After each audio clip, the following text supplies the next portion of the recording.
SwayamPrabha. Digital India. Educated India.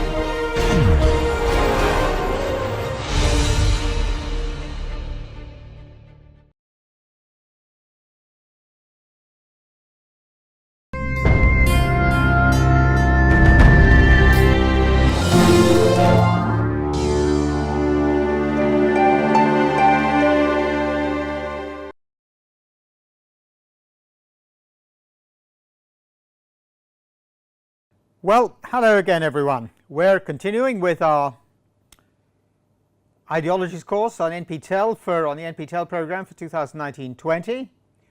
We're going to look at work which shows the ways in which technocracy and managerialism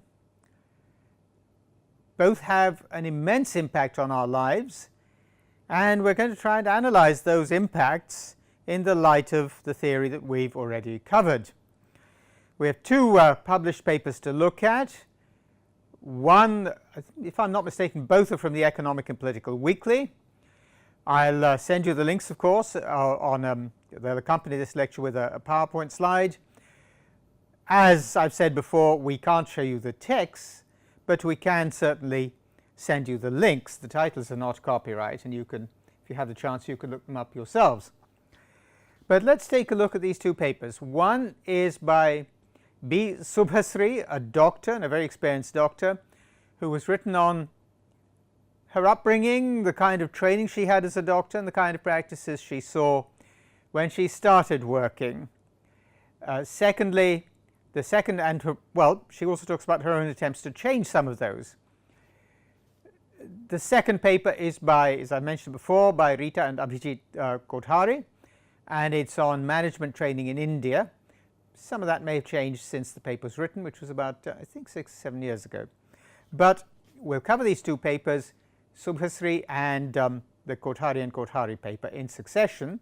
The first is on technocracy, and the second is on managerialism.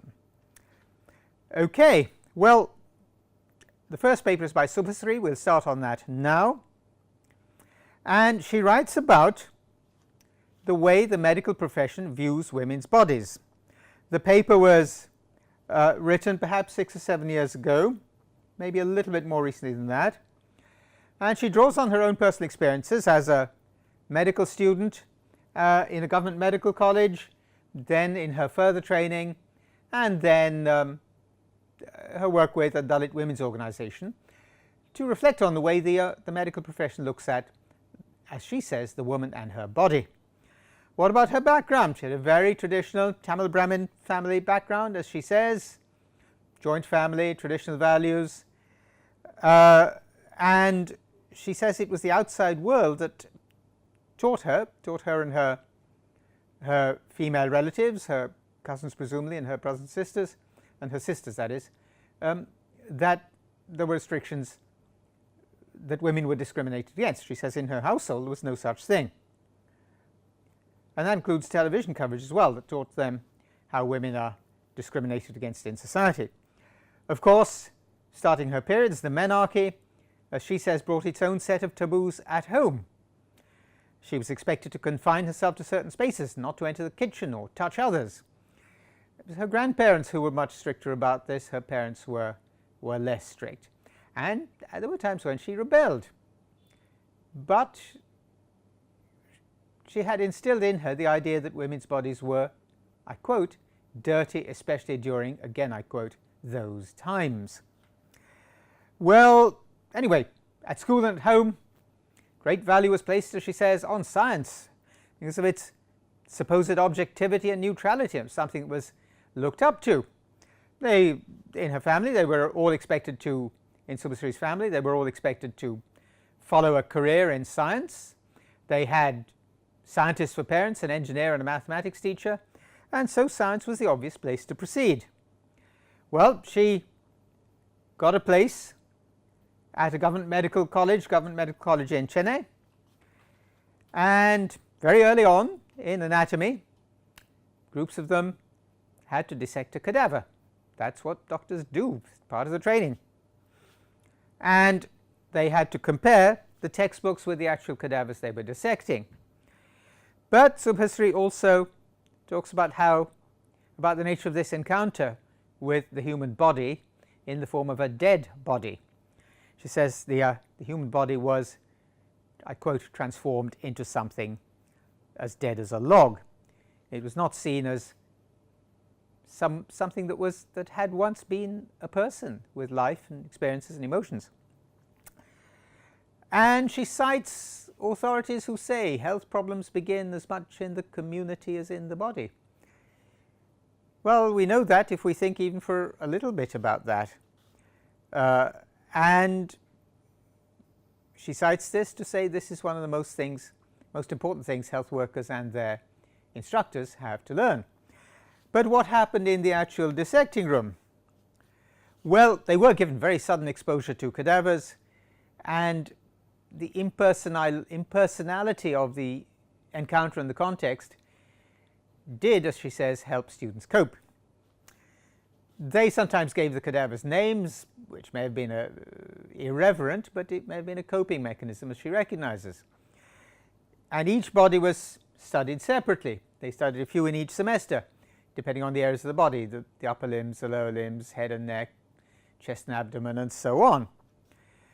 But the sex of the cadaver didn't matter until they started studying the reproductive organs.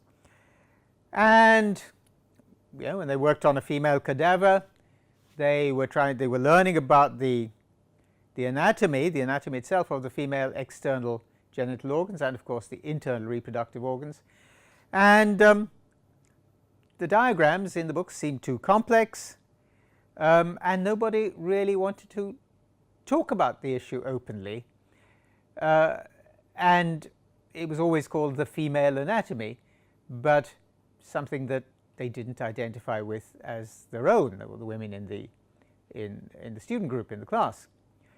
Of course, handling the cadavers, as you may well know, had its own social setting. The person who had to handle the cadavers was a Dalit. That is still the case. Recently, at the Chennai Photo Biennale, I saw an exhibition of photographs from a dissecting room, and there too the commentary made it clear it was only Dalits who would touch the cadavers. Only one of the faculty would touch the cadavers to help the students with the dissection, and it was up to the attendant to move the cadavers and turn them around and so on and so forth. This, as Subhasri says, reinforced an idea of the body as impure, perhaps by example rather than explicitly. What about the physiology lessons? The physiology of sex was of course part of the curriculum, quite right too.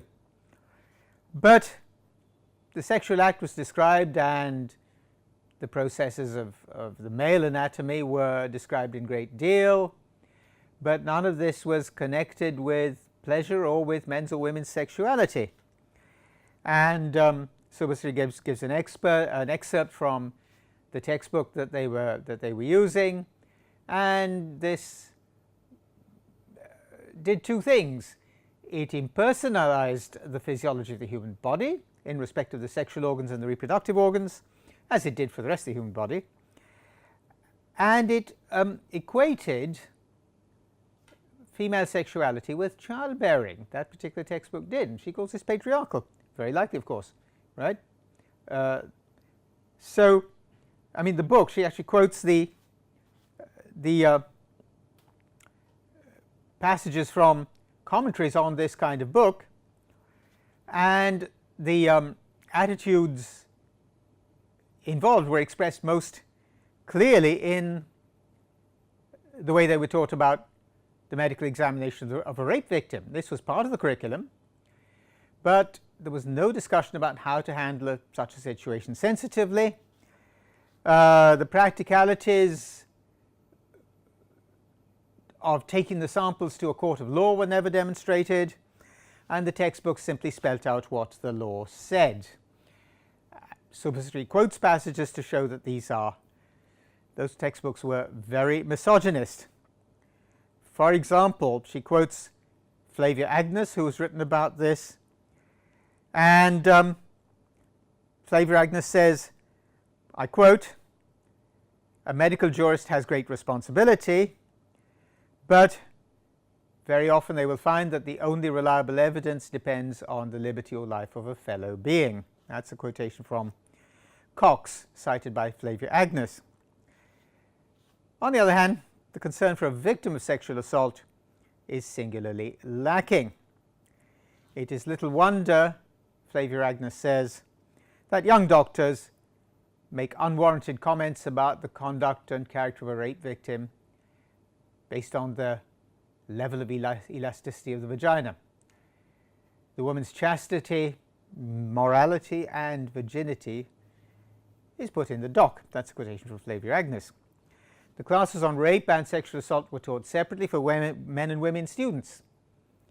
It seems to have been felt by the faculty that details of sexual assault would be titillating, would inflame the men, would make both sexes uncomfortable, and would cause the men to, this is a quotation from the article, would result in the men's misbehaving, that's the actual quotation, with the women.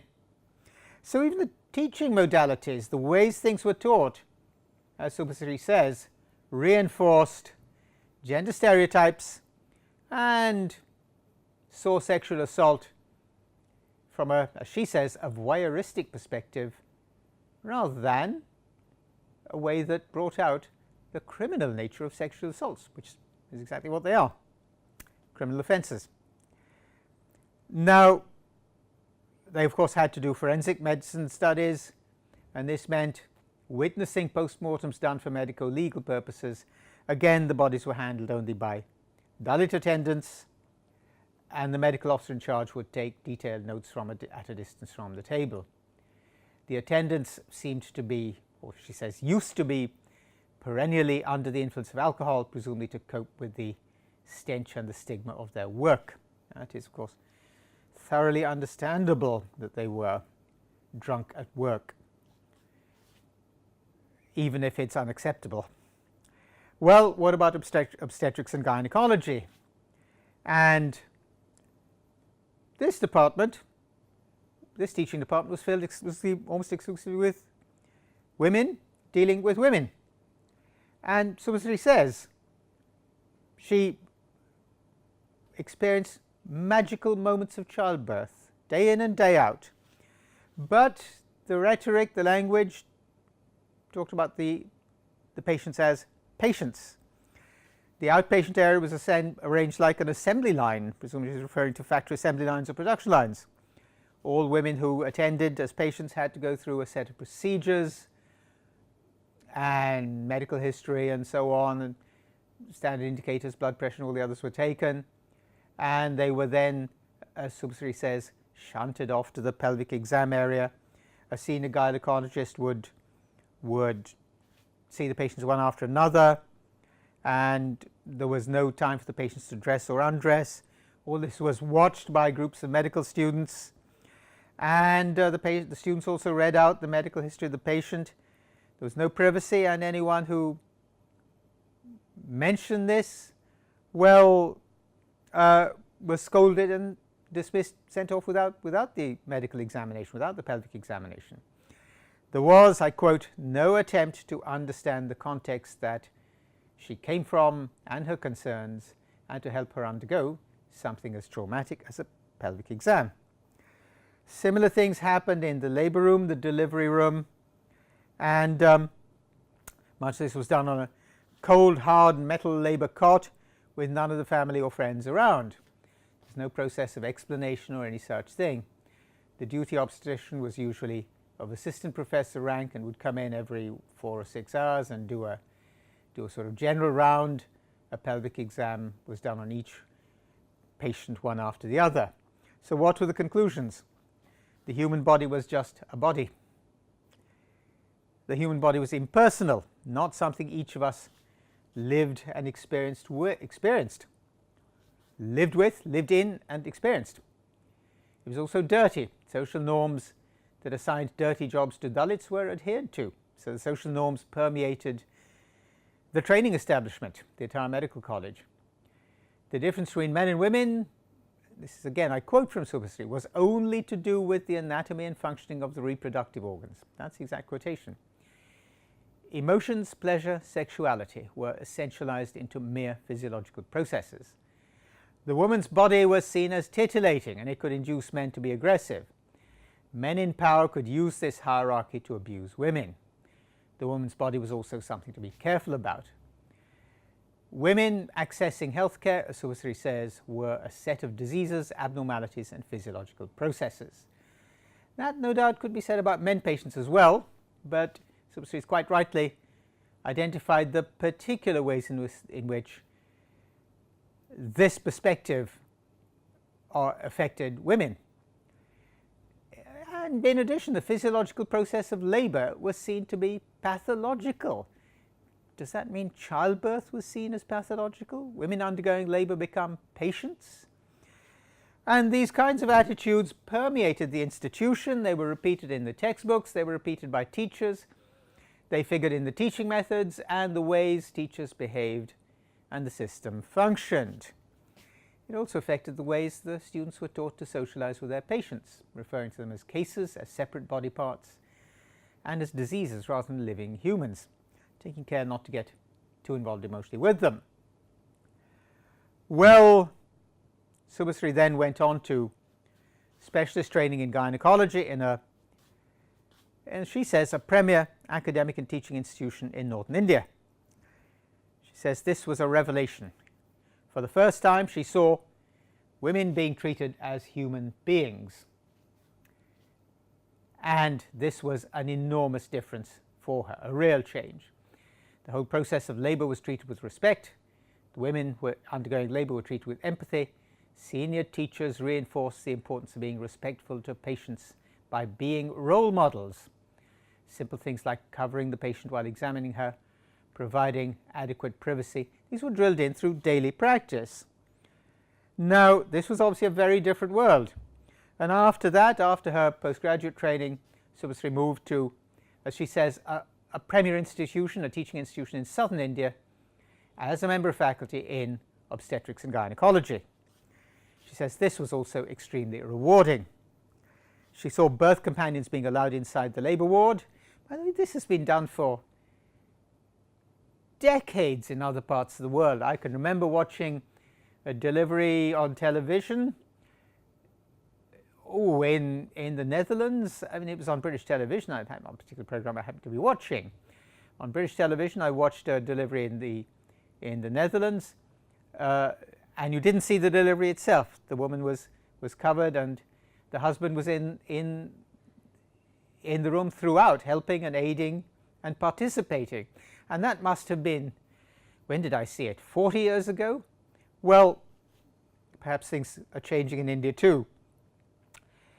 And in the particular hospital Subhasri was working in, or this particular institution, the emphasis placed on evidence-based care and on promoting a positive experience by having someone else in, a member of the family perhaps, during the labour and delivery, was all noted in scientific evidence.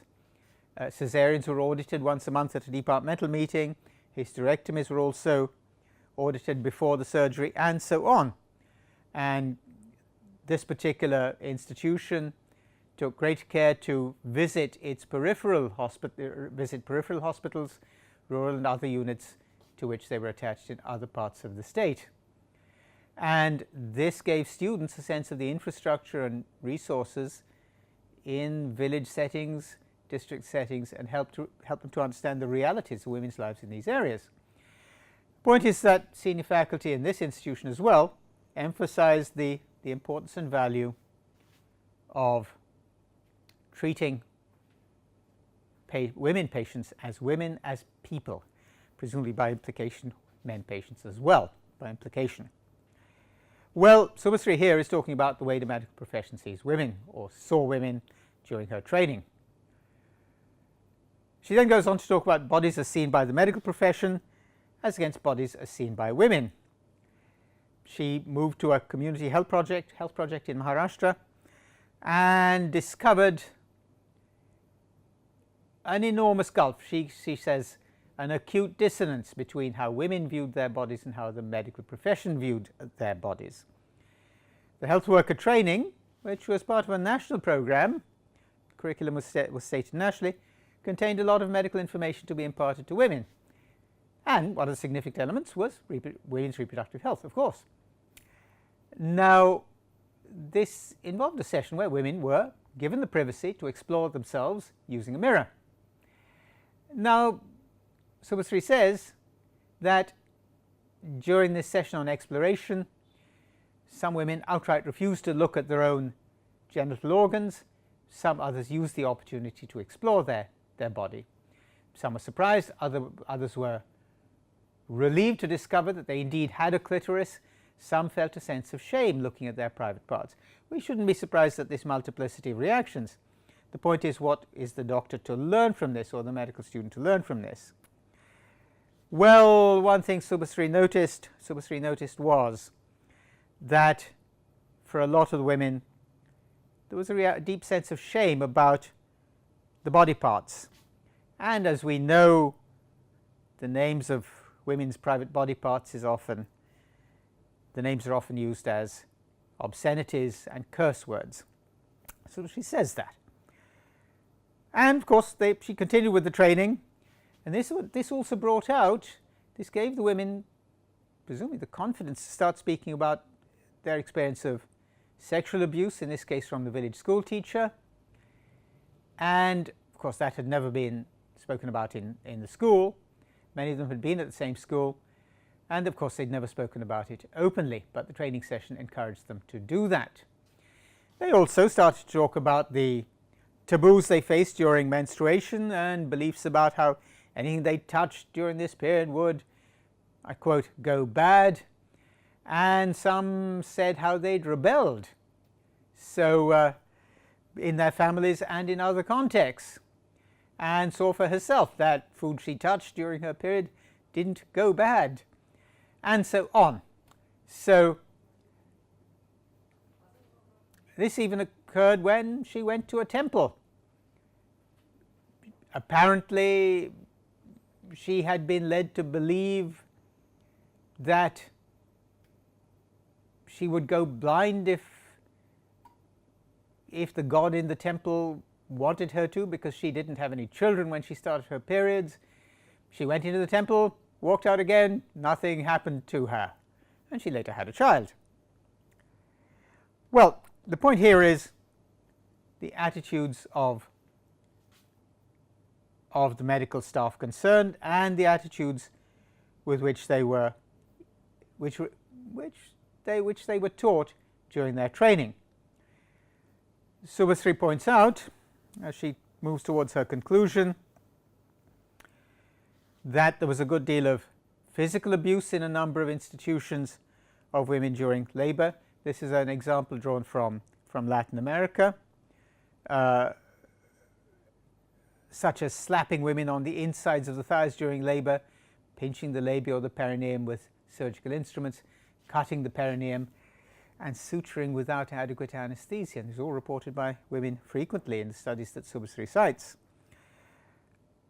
Now, let's start looking at the wider issues here. First of all, what were the technical justifications for the practices Subhasri has reported? Doctors have to learn about bodies. Why separate men and women students when we're training them about women's bodies and about men's bodies? What's the possible technical justification for that? What possible technical justification could be for the ways women were treated in the training institution that Subhasri attended, right, in the first one she attended? What possible technical justification could be for the high-handed, arrogant production line behavior in the production line type system in the maternity wards and maternity rooms? What justification, what technical or scientific justification could there be for the kind of treatment that's been reported from, for example, Latin America, or for advising hysterectomies when, as Subhasri herself says, there was no justifiable reason? The point here is that the technical expert, the doctor, and no doubt not just one doctor but sections of the profession, have, as Subhasri says, she says, the medical and allied professions, I quote, have imbibed mainstream notions of women's sexuality as something that needs control.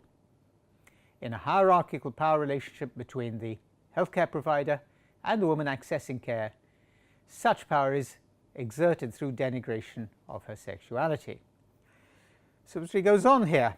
The reduction of women into bodies and further into reproductive organs paves the way for needless procedures like hysterectomies. Chop off, I quote from her, she quotes from another source, chop off something that is useless or has served its purpose.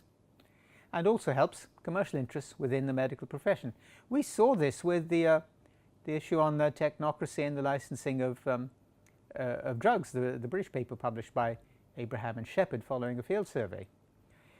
Well, Subhasri then says that she then goes on to talk about the ways the medical profession views human bodies and specifically women's bodies, and she wants to highlight 3 of these views. The body is essentialized and reduced to anatomy and physiological processes, the more so in the case of women, where their bodies are seen as equal to those of men, with the only difference being in the reproductive organs. This reductionist view contributes to the impersonality of professionals and the way they treat patients seeking care, the vocabulary of cases, names of organs, and so on to refer to individual patients reinforces this impersonality. In an extreme form, it can lead to insensitivity and violence towards women in labour and women patients. It can also give sanction to unethical practices like unnecessary caesareans and hysterectomies. Now, Subhasri notes that this reductionist view of the human body is the dominant paradigm. But, as she's shown, it is modified by existing patriarchal norms where that is necessary, or those norms are necessary and convenient. The view of the body as dirty means that any job dealing with cadavers gets assigned to Dalits, women's bodies are seen as titillating or inflammatory, and women's sexuality is viewed solely from the point of childbirth. Subhasri is very strong here, very firm. The medical profession, I quote, the medical profession also contributes to perpetuating patriarchal values in society by its practiced behavior and its treatment of women and patients. Well, Subhasri says her own experience of teaching women in rural areas in Maharashtra and Tamil Nadu revealed to her that women could see that the knowledge of the body could be empowering and liberating. But, she says, the way the same kind of knowledge was imparted in medical college was extremely oppressive and disempowering. Their education, their medical education, was totally bereft, that's her own term, of the politics of health. True of health generally, but more so with women's health, where gender as a determinant of health went totally unacknowledged.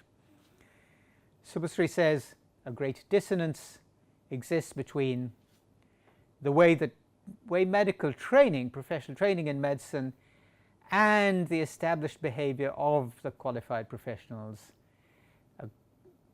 This greatly needs to be, well, an enormous gulf exists between the profession through its training and its behavior, the way it views women and their bodies, and the way women themselves view their bodies. As she says, special investments need to be made in education and training of medical students to change this view. She concludes quite politely, this view affects women's lives in adverse ways. That's putting it very politely indeed.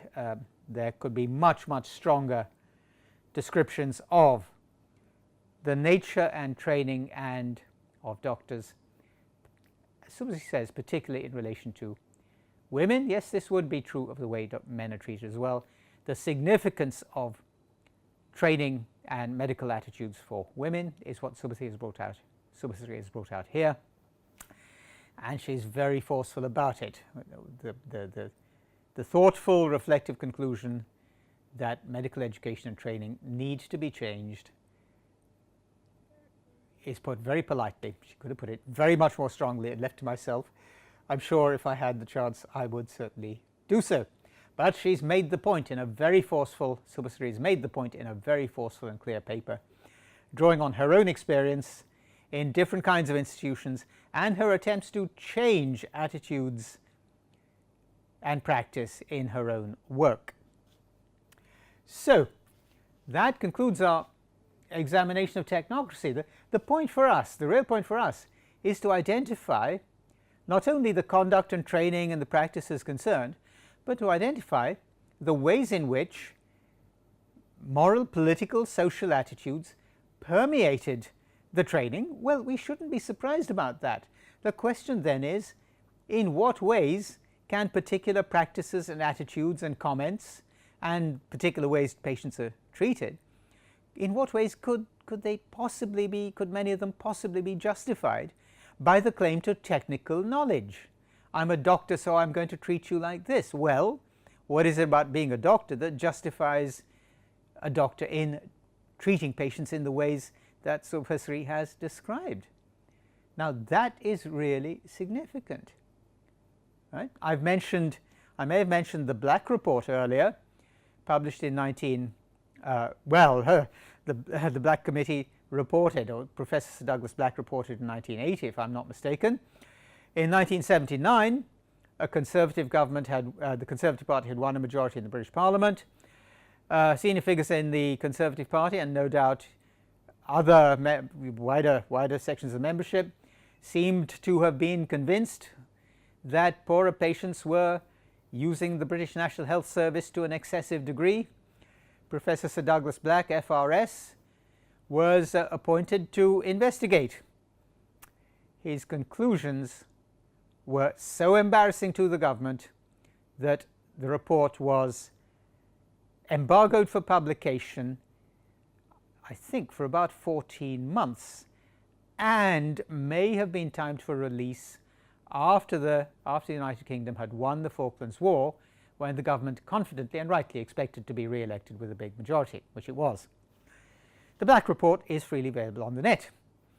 Professor Sir Douglas Black found that patients who were clearly educated and from the upper classes got ultimately more and better treatment from National Health Service staff, treatment to which every patient was entitled, than patients from poorer classes.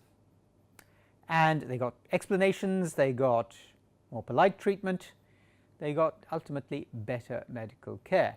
This was an enormous shock to the medical profession and all involved in NHS care and training, nursing staff, radiographers, you name it. And very quickly changes were introduced, and I saw this myself when I went to see my GP the next time. I didn't sit across a desk from the GP, we sat at 45 degrees each to the desk with, it was the early days of computer screens, with a computer screen in front of us. Since then, other legislation has made our medical records much more accessible and so on.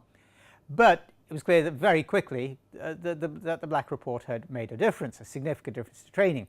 The discovery of this class hierarchy in the treatment of patients was, of course, first of all, it showed that this was unconsciously done. The staff themselves didn't know it, but it was a great shock and it brought about significant changes. So this has happened in other parts of the world, right? This has happened elsewhere. It may well have happened since Subhasri published her article, and no doubt the students people like Subhasri train will, I'm sure, work very differently than the people who taught Subhasri and with whom she started working with in her younger days. Right, the point for us to note is the technocrat no doubt has their expertise. We wouldn't doubt that when we went to see a doctor.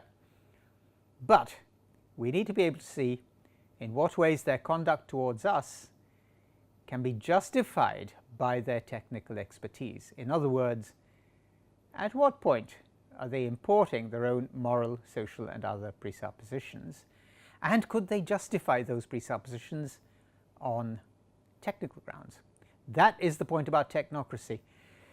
One implication, I've written about this elsewhere, is that unless we take some kind of interest both in the moral and political and social presuppositions and in the technicalities, we're going to be at the mercy of the technocrats and their imported attitudes, the social, moral and political attitudes that permeate their own thinking. We shouldn't be surprised by those. The point is, how are we going to engage with them? And that is the question that a study of technocracy should lead us to conclude with. Right, we can now go on to our second topic here, that is managerialism,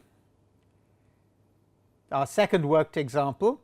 This is a paper by, well, alphabetically, Abhijit and Rita Kothari, published again in the Economic and Political Weekly. This was in 2011, on management training in India. And the authors, Kothari and Kothari, start with an example of the Diamond House, a colonial building in a quiet lane in Bombay. It was then Mumbai. And the role this house has played foundationally in shaping the diamond trade in India. But this was a story of a traditional trade. The owner, Surajmal Lalubhai, took young men in from Palanpur, and at his suggestion they would come and live with the family and be trained in the diamond and jewellery trade. Surajmal Lalubhai was one of the pioneers of diamond trade in India. Palanpuri Jain, he became a very, very substantial figure in the diamond trade. And he would train people, and people would say, well, you're creating your own competitors, you're training your own competitors. And he would say, well, in effect, that doesn't matter. He travelled in Europe in the early 1900s, set up an agency in Paris, and showed, as the authors say, a combination of foresight, strategic thinking and organizational skills, which played a major role in the immense advantage and later domination of the diamond trade by Palanpuri Jains, people of Surajmal Lalubhai's own caste. Now, this may have been, the Indian belief in faith. He said, when asked about competitors, well, fate will decide that. Well, that could also be, as the authors say, the confidence and optimism shown by any entrepreneur who has an understanding of their own strategic advantage in their business. Having fellow community members in the business made certain things very much easier. It's, as the authors say, a fascinating story of local global businesses, and it may well be one of the most fascinating in the world. But they use the example to continue and show us that this kind of story, at the time they were writing, certainly 2011, doesn't figure in standard management theory, whether as apart from being an occasional case study or an addendum.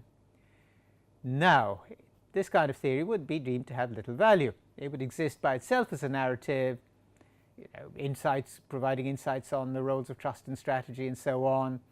It might get dismissed as history, that was then, that was the mid-19th century and so on, or the late 19th century. But something that lacks generalizability and, as they themselves say, macro truths. Well, Kothari and Kothari challenge that. What they identify is, as they say, absences stroke epistemological blocks. Epistemology, of course, the theory of knowledge in management studies. And they go on to argue that institutes of management in India need to produce grounded and contextualized research and pedagogy, so that students and scholars can arrive at, I quote, a more nuanced, variegated and non-elitist understanding of business practices in the Indian context. And they say that there we are in 2011, that was particularly important at the time, may still be, given, as they say, the speed and hard-nosed motivation with which management schools are proliferating. End of quotation. But what does contextualized research mean here? They don't mean a dichotomy between theory and context or theory and practice. They're not pleading for more context-based research by itself. What they're pointing out is that local examples and case studies does happen, but what they argue for is a revision. What Kothari and Kothari argue for is a revision of the existing boundaries of knowledge, because the existing bodies of knowledge are drawn almost exclusively from the West. In the major management schools, they certainly seem to have been at the time, and provide no kind of interface with what they call the fecund and indigenous local circumstances and business practices. The point about the Suraj Mallalupai example, they say, was that it was not just another example of strategy and acumen, which we might talk about in abstract terms.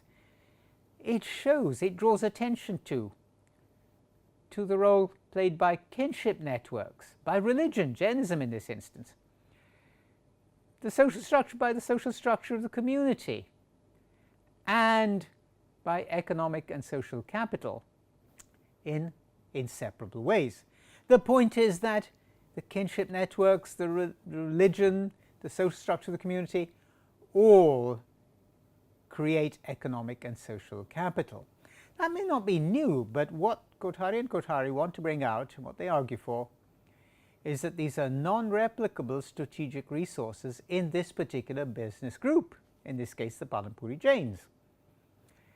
So what they suggest is that management research in India should draw upon, they suggest is what they say, what we suggest therefore is that management research in India draw on the tradition of business practices which are informed by Indian sociology and history, to verify, as they say, existing paradigms of management and, if necessary, reformulate them in the Indian context.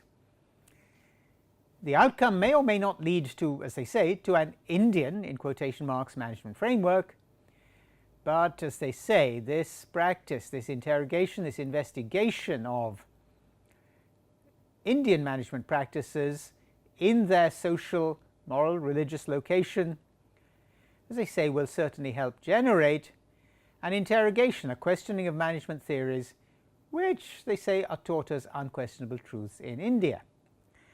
They add, in any case, the term Indian management theory could well be internally contradictory.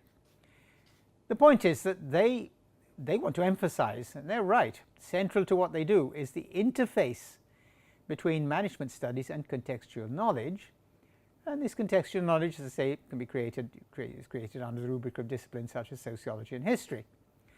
And those, in fact, were the background to management studies when it originated in the late 19th century in its modern form.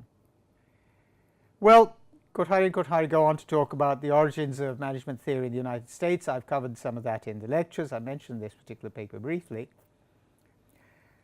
But the authors here are right to say, they say quite rightly, they're not concerned with the intrinsic nature of management studies and the premises on which that is based, but their questions are about how management studies are disseminated, how the discipline is disseminated in India, and about what they say is the near total absence of contextualization and what they call a lack of anchoring in traditional disciplines. They cite sources here, other people have written about similar things, but as they say, the received wisdom of management as it had developed in the United States and some other developed countries in the West was adopted almost in its entirety, and their example here is India. They say this is evident in the uniformity of curricula across management schools in India, and the absence, well, there's a noticeable absence of research that tests, interrogates some of the fundamental tenets of management in the Indian context. As to whether they're relevant or not, whether they can inform what we do or not, there simply isn't much work doing that, or wasn't at the time this paper was written, 2011. So what they say is that what Indian management theory needs is to reconnect with other disciplines, Indian history, sociology and anthropology, with a focus on business history, business communities and entrepreneurial initiatives, whether by individuals or by social groups. And this, as they say, could redefine theories of strategy and organization and marketing. India's economic history, of course, has been written about in immense detail, and the literature is absolutely colossal. But the authors here say engagement with that could provide an interesting, if not conflicting, interface with management studies. The point about that is that this could offer fertile and creative possibilities for work in management studies. So the issue here, as they say, lies in the lost opportunity to bring a management perspective to the existing research, or draw on the existing research, Indian economic history and Indian history, towards the further development of Indian management studies. Well, this has happened in other countries as well. It's happened in Japan, as the authors point out, and they say that this particular work needs to be done in Asia, particularly China and India. We've already met Japan. Bob Locke has commented that there was comparatively little interest in United States management theory, in the different ways Japanese management worked in the light of Japanese theory or Japanese corporate culture, or Japanese culture and corporate culture. Now, the point here is that the research should not be structured by a priori thinking. It should be guided, as the authors say, by the phenomenon being studied.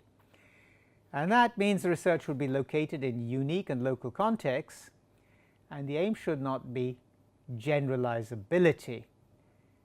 The aim should be, as they say, to generate valid constructs and models.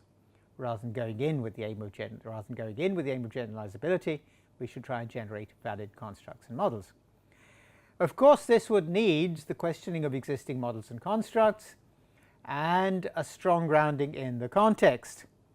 That would mean regional, linguistic, cultural, possibly caste level or faith-based knowledge of particular business cultures and so on, precisely so as to strengthen the applicability of any findings or models, or any models that were then devised. Locally relevant knowledge, here Kothari and Kothari quote from another published work, locally relevant knowledge requires the recognition of the boundaries of existing management knowledge and a careful contextualization of new research projects. Now, the implication is that researchers in Asia may develop indigenous discourses on organization phenomena and couple these loosely with global debates on related phenomena and so on. But this would also require more self-confidence in indigenous research agendas. That's a quotation from a published work which Kothari and Kothari have given an excerpt from. So, what Kothari and Kothari want is that management studies and management research in India make ongoing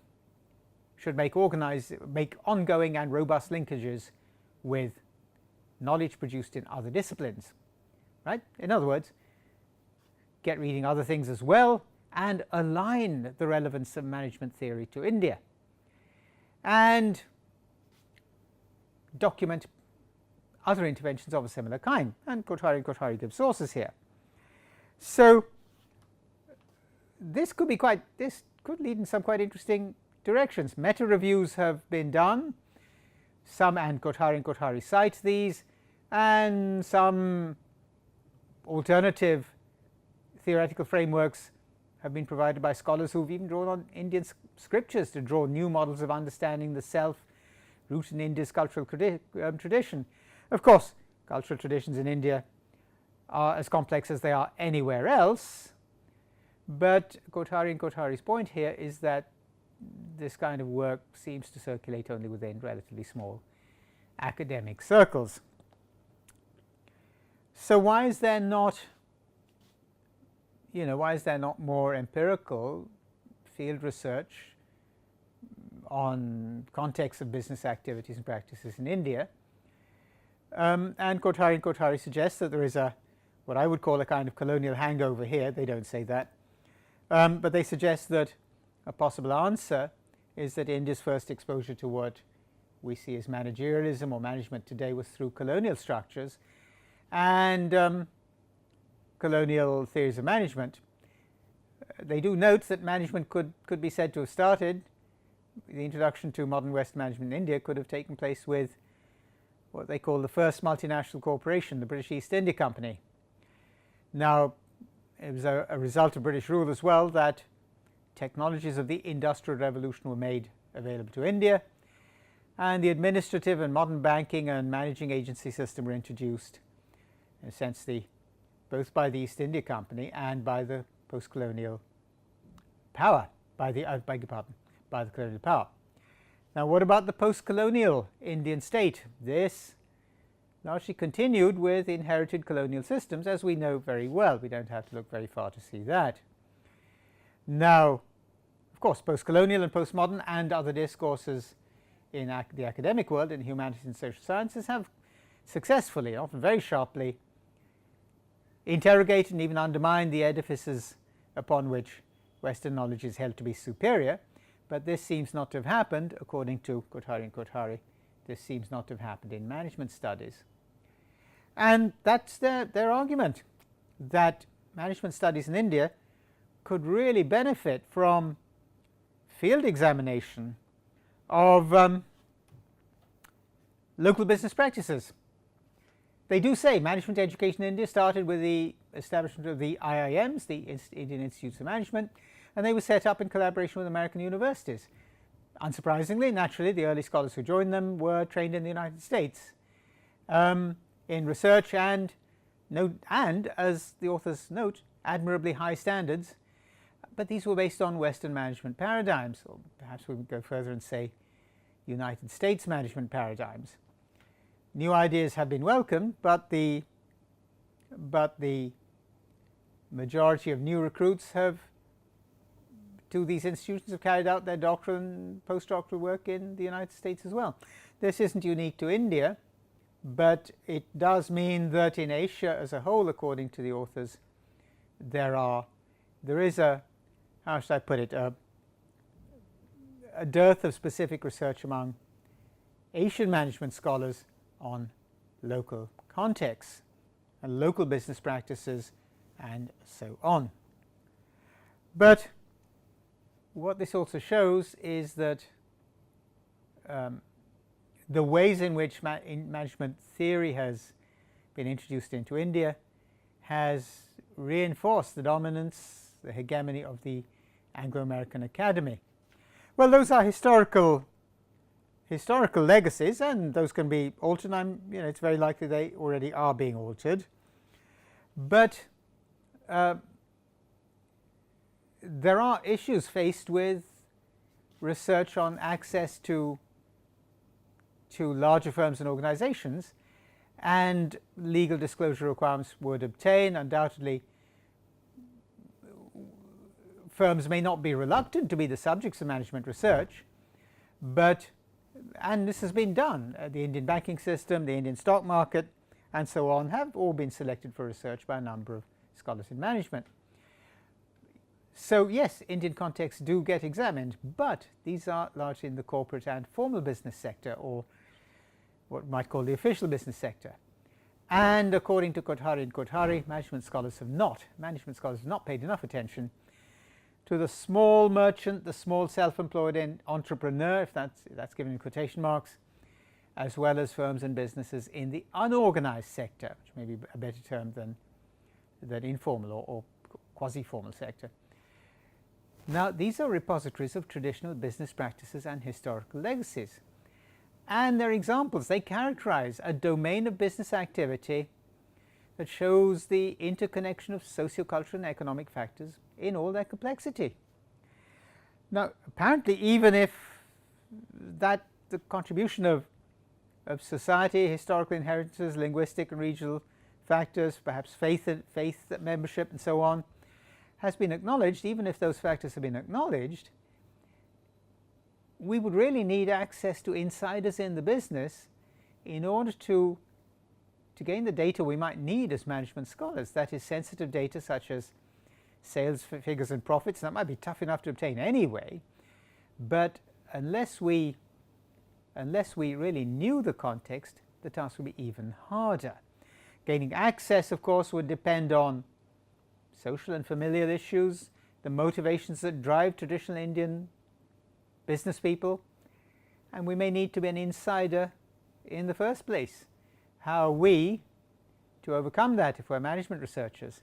Kothari and Kothari suggest that, like anthropologists, we spend long periods of time, usually several years, with the subjects of our research, gaining their trust and thereby gaining access. Well, those are the kinds of suggestions that Kothari and Kothari make. It is quite likely, I've said earlier and I say it again, that management schools in India are well aware of this. It would be a little surprising if they weren't, but this paper shows us something of the kind of point I made about managerialism in general. The claim to generalizability and predictive power is ultimately, I have argued, drawing from the philosophy of social sciences, incoherent. In other words, is management studies or managerialism any different from any other way of thinking about organizing human activity, and can it lay claim to any kind of specialist knowledge? In other words, is there any such thing as management or managerialism? And that is the issue that Kothari and Kothari brought out for us. I'll conclude this topic by saying that we're globally familiar with the language of managerialism. We're globally familiar with it in all its manifestations, but we have often learnt the hard way that it is ultimately completely incoherent, and as I have said in print more than once, it is ultimately totalitarian, and it has not an iota of genuine knowledge on which to base its claims as generalizable and predictive. So that concludes our topic of technocracy and managerialism. I'll send you the links for these two papers. I'm not sure about accessibility to them, but it's one reason I've spent some time talking about them, but I'll send you the titles and links. We shall go on in our next topic with our next topic. We shall talk about nationalism, and we'll make a start on that in the next lecture.